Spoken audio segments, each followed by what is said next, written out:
Story 1. I passed the same town twice, but my fuel gauge never moved. This happened to me in 2019.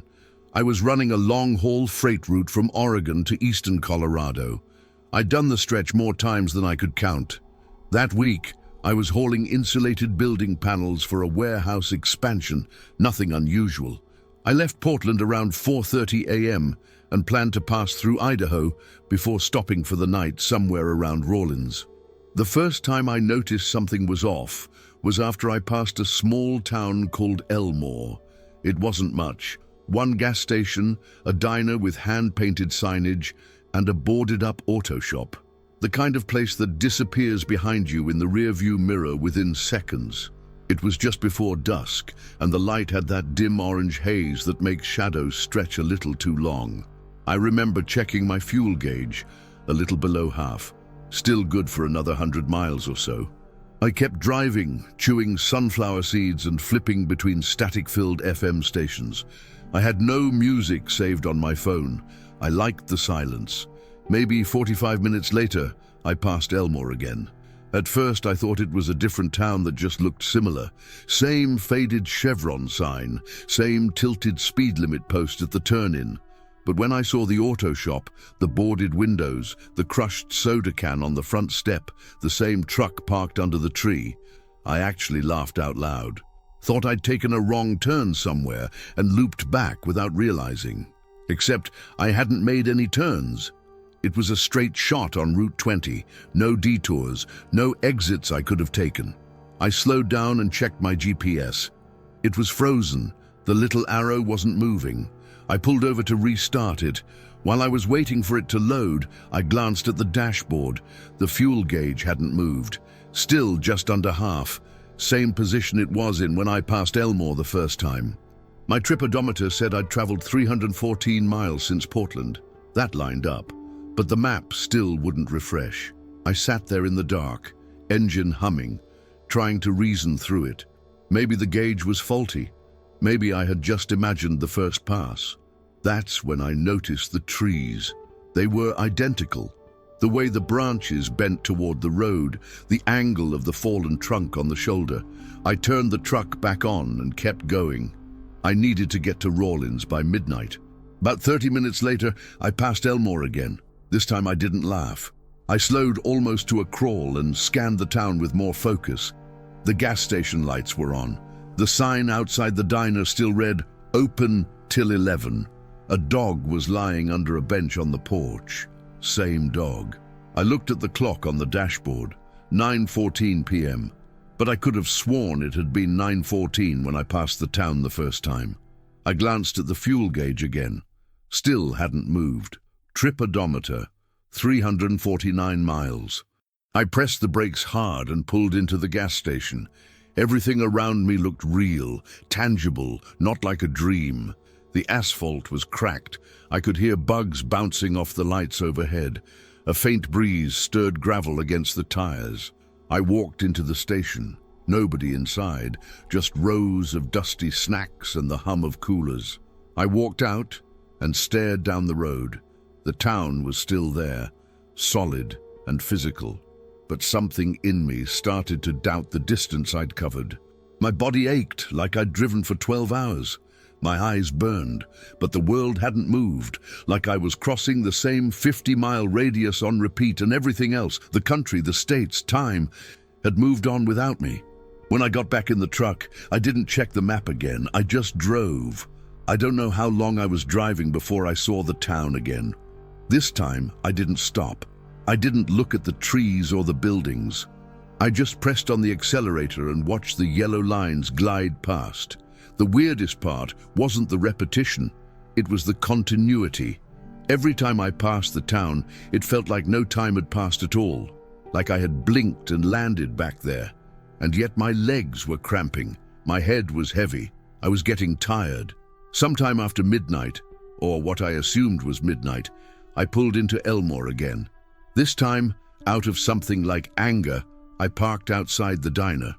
I didn't expect it to be open, but the neon sign was buzzing faintly, "Food, coffee." I stepped inside. The bell above the door rang. A woman behind the counter looked up and smiled casually. She looked to be in her late 40s, bleach blonde hair pulled into a frizzed ponytail. She had that unfazed night shift kind of demeanor. "Back already?" she asked. I froze. I hadn't been in this diner, not once. "I think you have me mixed up with someone else," I said. She laughed gently, as if I was joking. "Suit yourself." I sat down at the counter, partly to keep her talking, partly to ground myself in something real. She brought me a cup of coffee without asking. The smell was burnt, bitter, exactly what I wanted. I asked her the time. She glanced up at the clock above the register. 2:12. It didn't track. The last time I looked at the dashboard clock, it had said 1:27, and that felt like minutes ago, not 45. When she walked away, I reached for the receipt under my mug. It had already been printed. Timestamp 4:16 a.m. I checked my phone. Still 1:27 a.m. I paid in cash and left it on the counter. When I stepped outside, the air felt colder, different. The wind had picked up. The dog on the porch was gone. I checked the fuel gauge again. Still hadn't moved. I opened the door to the cab and sat down. This time, I didn't drive. I just waited to see if the world would shift again without me touching the wheel. Nothing did. I slept in the cab that night. Not because I was tired. I was past tired. I was empty, hollowed out by the loop, by the unreliability of every mile I'd supposedly driven. The town was behind me, or maybe beside me. I didn't look. I just crawled into the sleeper berth, shut the curtain, and let my eyes close. I don't remember dreaming. I woke up to a metallic clink. I thought it was the air brakes settling, or maybe the frame creaking in the cold. I sat up slowly. It was still dark outside, but the sky was beginning to shift, that deep navy blue just before dawn. I reached for the glove box to grab a bottle of water. That's when I saw it. Dirt. Not on the floor, in the passenger seat. Dark streaks of it across the vinyl, as if someone had climbed in. Dried mud flaked near the door handle. Not much, just enough to be undeniable. And something else. A fork. Just a plain metal fork. Slightly bent at the tip. I recognized it. The same kind they used at the diner. I hadn't taken it. I never touched the food. Only the coffee. I didn't even use utensils. I stared at it for a long time. There was no note, no footprints, no sounds outside the truck. I opened the door and stepped down into the gravel. The wind had stopped. The air was still. I walked around the truck, checked the locks. Nothing disturbed, no signs of entry. But the dirt, the fork, they were real. I didn't drive for the rest of that day. I called dispatch and said I had engine issues. Took the whole shift off.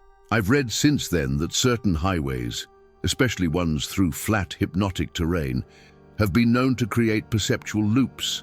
That the human mind, deprived of variation and social feedback, can trick itself into cycling through false geographies. They call them Mobius routes. But that doesn't explain the time-stamped receipt, or the fork, or the fact that I saw the same gas station sign flicker in the same way, at the same time, 3 times. Some nights, when I'm driving through quiet towns and the radio cuts to static, I still think I might see Elmore again. And if I do, I won't stop. I'll drive through and I won't look back. Story 2. The thing in my blind spot was breathing. This happened to me in 2021. I was 3 days into a 7-day haul from San Diego to a distribution hub just outside of Albany, New York.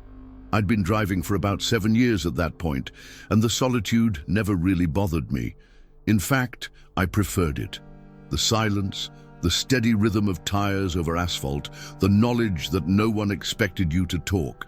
Some people found it lonely. I found it clean.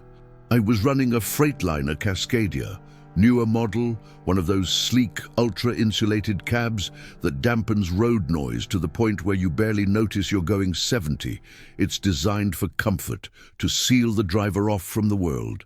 That kind of silence is helpful when you're trying to rest, but it also hides things. I'd crossed into Nebraska the night it started. It was late, maybe 11 p.m. I remember because I'd just passed a roadside motel with a flickering vacancy sign and debated pulling in for a couple hours. But I didn't feel tired, just dulled. That glazed-over state where your body is still moving but your brain's on autopilot. I pulled into a rest area just east of Kearney. There were a few other trucks parked in the lot, but none close to me. I backed in near the edge of the tree line and killed the engine.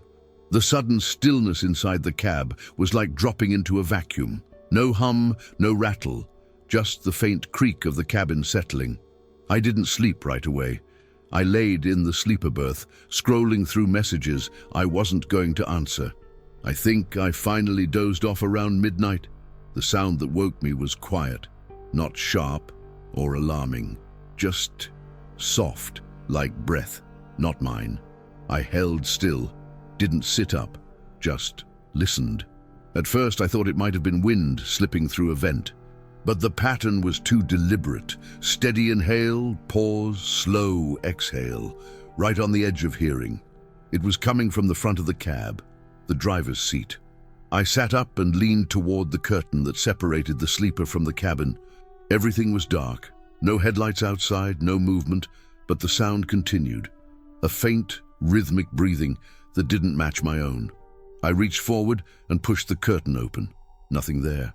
Just the dashboard, the dim green glow of the gauges, and the empty seat. I leaned over and flipped on the overhead light. Still nothing. I checked the locks, all secure.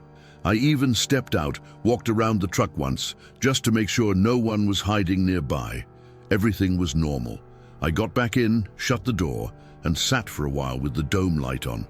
The breathing had stopped. I told myself it must have been the air system kicking on. Maybe the vents cycling or the suspension adjusting. The cab was built to buffer sound, but that didn't mean it was perfect. I climbed back into the berth and pulled the curtain closed.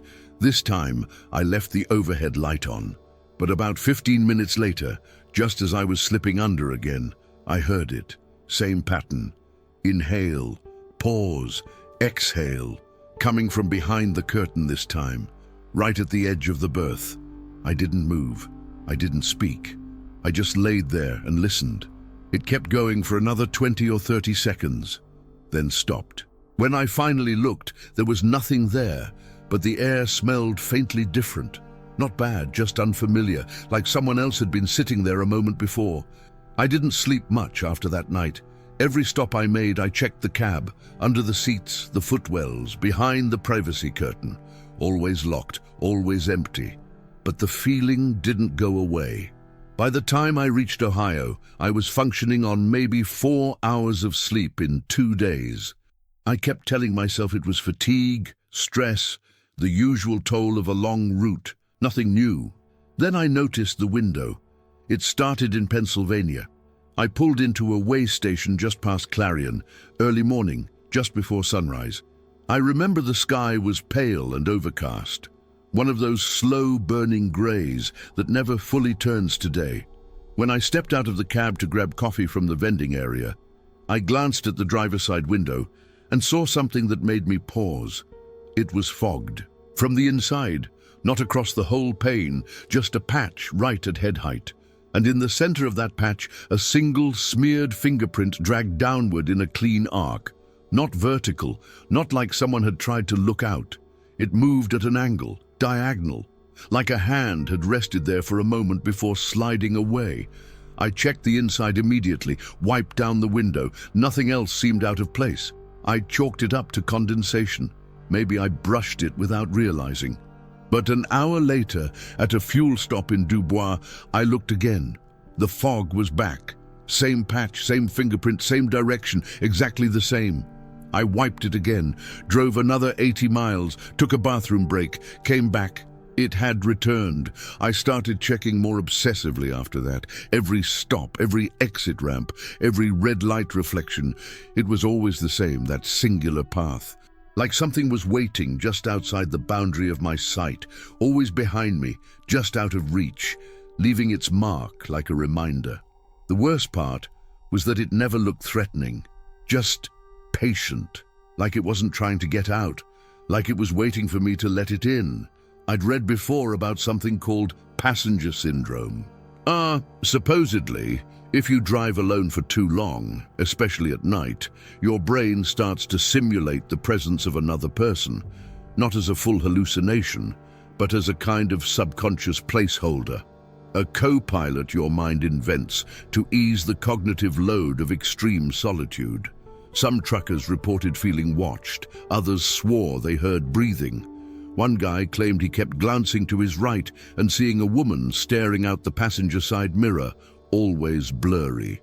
Always gone when he turned fully. I used to think those were just stories. Now, I'm not so sure. I reached the New York way station off I-88 just after 2 a.m. The place was nearly empty. One other rig idling near the far end. The building lights were on, but the interior looked deserted. I walked in to use the restroom. Fluorescent lighting buzzed overhead. Everything had that washed-out blue tint. When I stepped up to the sink, I looked into the mirror and froze. There was something behind me. No shape, no figure, just the unmistakable pressure of something close, just outside my periphery. Like someone was standing behind my right shoulder, not touching, but breathing. I could feel the warmth near my neck. Not cold, warm, present. I turned. No one there. I faced the mirror again, stared hard at my own eyes. I looked pale, hollow, but it wasn't just exhaustion. It was like I could see the outline of where something should be. As I turned off the tap, I heard it, clear this time, whispered right beside my ear. "Move over!" I backed away from the sink, heart thudding, but there was no one in the room. No footsteps, no creaking stalls, just the buzzing lights and the sound of my own breathing. I didn't use that mirror again. When I got back to the cab, I found something resting on the passenger seat. A coin. One of those cheap souvenir medallions with a tourist emblem stamped on it. Pennsylvania Grand Canyon. I'd never been there. Never stopped anywhere that sold them, and it wasn't mine. I picked it up, turned it over. On the back, scratched faintly into the metal, were 2 words. Shotgun seat. I didn't keep it. I opened the window and threw it into the trees. After that, I drove straight through the night. No stops, no more way stations. I just kept moving. I haven't driven that far east since. I switched to short-range routes last fall.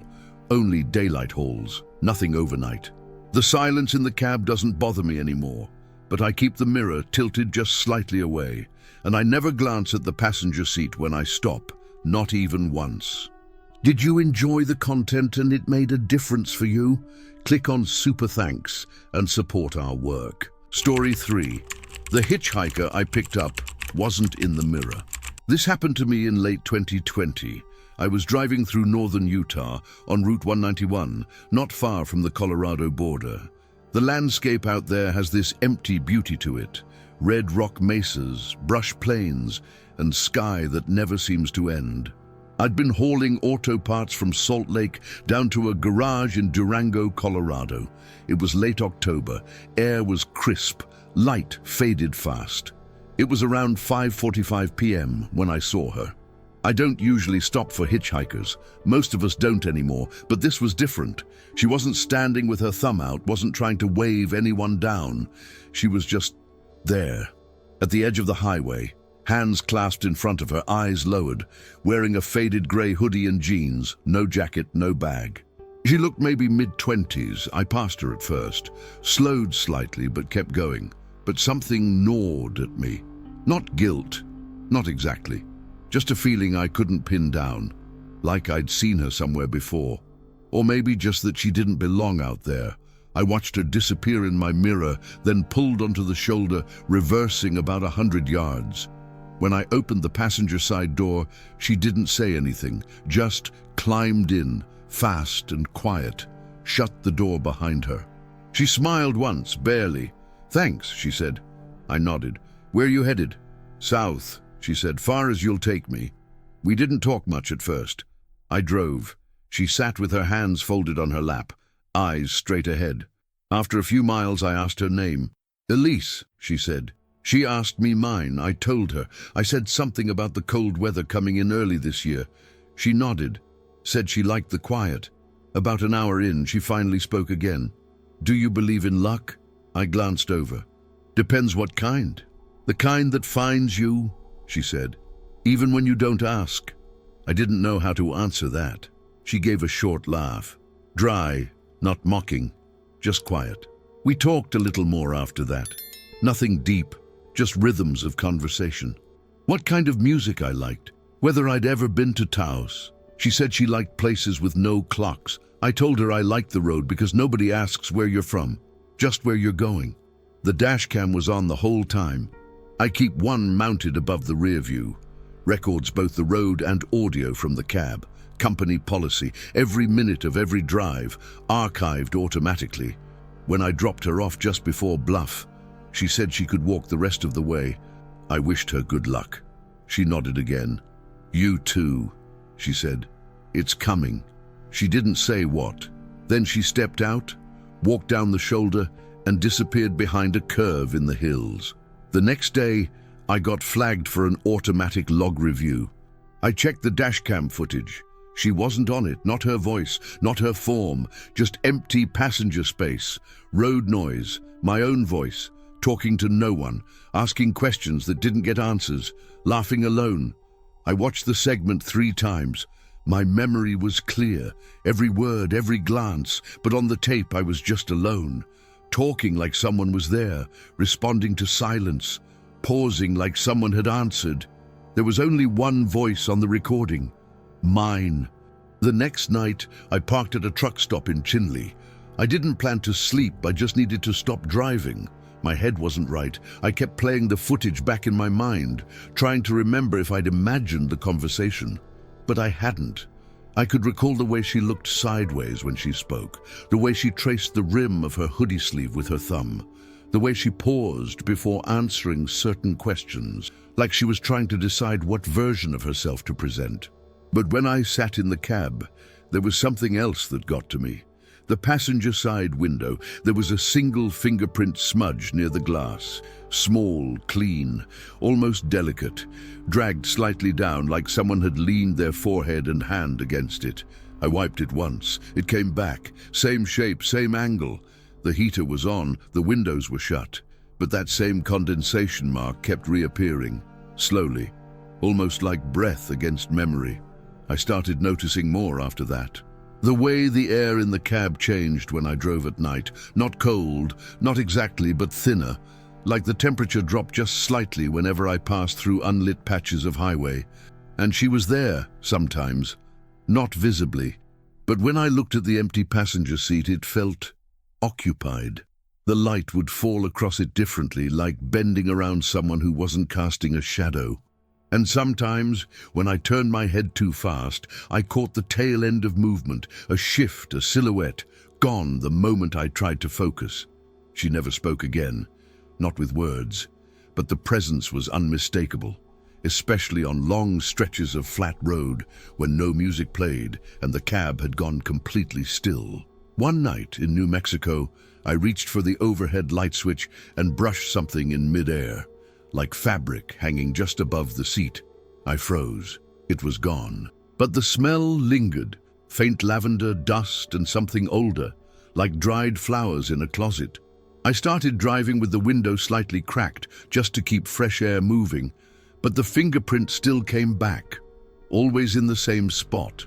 When I wiped it with a sleeve, the moisture stayed on my skin, like it was real, physical, not imagined, not mine. I told one guy about it. Another trucker I ran into outside Gallup, older guy, gray beard, ran Southern Freight out of Tucson. We were talking over coffee, watching the dawn come up over the pumps. I didn't mean to mention her, but something slipped. He just nodded, didn't laugh, didn't ask for details. Some don't show up on glass, he said. Some don't even know they're gone. He told me stories, not outlandish ones, quiet ones, about riders who'd appear on back roads, give directions no map could follow, then vanish at state lines. He said some truckers call them time passengers, people caught in moments that won't end, hitching rides just to feel motion again. They don't ask for anything, he said. They just sit until you forget they were never there. I asked if any ever left something behind. He just sipped his coffee. The ones that do, those are the ones you remember. It was a week later when I found the receipt. I was parked in Arizona, small town near I-40. Had stopped at a diner called Jack Pines. One of those fading places with sticky booths and the smell of bacon locked into the walls. I sat near the back, ordered eggs and hash browns, didn't say much. The waitress was in her late 30s, dark ponytail, calm voice. When she came to refill my coffee, she paused. "You're the guy," she said. I looked up. She smiled, but it was cautious. She said you'd be late. I blinked. "Who?" The waitress frowned. "That girl, hooded sweatshirt, sat right there last week. Said she was waiting for someone. Gave your name." I didn't speak. "She left this," the waitress added. She reached into the pouch of her apron and pulled out a receipt. Crumpled, folded twice. Handed it to me. I unfolded it. 1 black coffee, 1 plate of toast. No name on the card, cash payment. Dated November 6th. It was November 5th. I looked up. The waitress was already walking away. I stared at the paper. Same handwriting I'd seen on my own delivery slips. Rounded letters. Careful. A small note at the bottom, scribbled in blue ink. "Thanks for the ride." I remembered. That night, I checked the window again. The fingerprint was gone. So was the smell. So was the cold. I haven't seen her since. But sometimes, when I pass a stretch of road I don't recognize, a road I swear I've never driven before, even though the map says I have, I think about Elise and the way she sat perfectly still. Just enough presence to make the cab feel less empty. Just enough silence to make me question if she'd ever been there at all.